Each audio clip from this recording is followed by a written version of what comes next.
ഇപ്പോൾ നമ്മളോട് ചേരുന്നത് തലശ്ശേരി അതിരൂപതയിലെ വികാരി ജനറലാളും അതോടൊപ്പം തന്നെ ഏറ്റവും പ്രധാനപ്പെട്ട കാര്യം നമ്മുടെ ജിൻസച്ചൻ പട്ടം സ്വീകരിക്കുന്ന സമയത്ത് ഈ ഇടവകയുടെ വികാരിയുമായിരുന്ന വെരി റവറൻ ആന്റണി മുതുകുന്നേൽ അച്ഛനാണ് ഇപ്പോൾ നമ്മളോട് ചേരുന്നത്.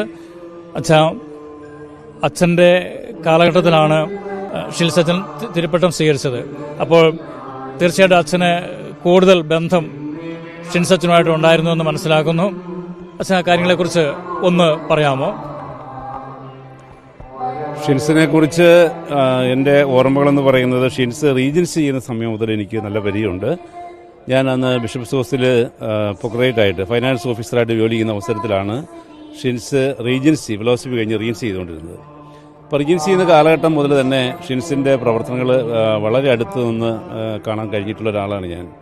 എപ്പോഴും പ്രസന്നവദനും ആളുകളുമായിട്ട് നല്ല ബന്ധം പുലർത്താൻ കഴിയുന്ന ഒരു വ്യക്തിത്വമായിരുന്നു എന്ന് ഫിലോസഫി പഠിക്കുന്ന കാലത്ത് തന്നെ എനിക്ക് മനസ്സിലായിട്ടുണ്ട്. ഞാൻ അതിനുശേഷം അവിടെ നിന്ന് എടൂർ സെന്റ് മേരീസ് ഫുർണപ്പള്ളി ദേവാലയം, ഈ ഇടവകപ്പള്ളിയിലെ വികാരിയായിട്ടാണ് 2016 മുതൽ 22 വരെ ഇവിടെ ഉണ്ടായിരുന്നു. ഈ കാലഘട്ടത്തിലാണ് 2020 കോവിഡ് കാലഘട്ടത്തിൽ ഷിൻസിൻ്റെ ഓർഡിനേഷൻ പട്ടം ഇവിടെ വെച്ച് നടക്കുന്നത്.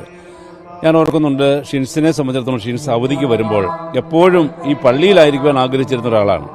എന്ന് പറഞ്ഞാൽ വീട്ടിൽ അത്യാവശ്യ കാര്യങ്ങൾക്ക് പോയാൽ പിന്നീട് കൂടുതൽ സമയവും ഈ പള്ളിയിൽ വരികയും ഇവിടെ ഞങ്ങളോടൊത്ത് ആയിരിക്കുകയും ഈ ഇടവകയുടെ എല്ലാ കാര്യങ്ങൾക്കും വേദപാഠം പഠിപ്പിക്കാനും കുട്ടികൾക്ക് പ്രത്യേകിച്ച് നമ്മുടെ അൾത്താര സംഘത്തിലെ കുട്ടികൾക്ക് പരിശീലനം കൊടുക്കാനും അതുപോലെ ഇടവകയിലെ ഏത് കാര്യങ്ങൾ വന്നാലും ഷിൻസിൻ്റെ സാന്നിധ്യം ഉണ്ടായിരുന്നു. പ്രത്യേകിച്ച് അവധിക്കാലങ്ങളിൽ, സെമിനാരി പഠിക്കുന്ന കാലത്ത് വരാൻ സാധ്യമല്ലല്ലോ, അവധിക്കാലങ്ങളിൽ എപ്പോഴും ഷിൻസ് ഈ ഇടവകയുടെ എല്ലാ കാര്യങ്ങളും പങ്കെടുക്കുന്ന ഒരു വ്യക്തിത്വമായിരുന്നു. മാത്രമല്ല, ഷിൻസ് എപ്പോഴും ഞാൻ ഓർക്കുന്നത്, ഷിൻസ് ആളുകളുമായിട്ട് ഒരുപാട് ബന്ധം ഉണ്ടാക്കിയിരുന്ന ആളാണ്. ഷിൻസിനെ കണ്ടുമുട്ടുന്നവർക്ക് എല്ലാവർക്കും അതറിയാം. ഷിൻസ് എപ്പോഴും അവരുമായിട്ട് നല്ല സുഹൃത്ത് ബന്ധം എപ്പോഴും പുലർത്തിയിരുന്നു. അപ്പോൾ ഷിൻസിനെ കുറിച്ച് നല്ല ഓർമ്മകൾ മാത്രമേ ഞങ്ങൾക്കുള്ളൂ, എടൂരുകാർക്കുള്ളൂ.